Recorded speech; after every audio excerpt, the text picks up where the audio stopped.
mayaman, if you will become a rich person in the future, darling, you will own a big house and a company, and you have a lot of money. Are you going to share your money?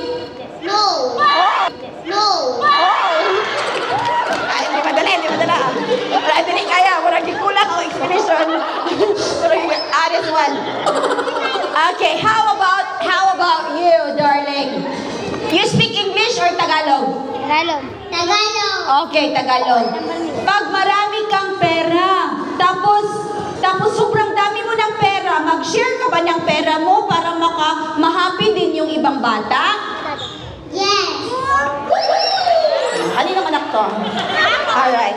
So ladies and gentlemen, today nakaligong po tayo ng 10,000 pesos for Nathan Sky! Tingnan nyo, ma'am, tinan mo yung sigaw ng parents hati.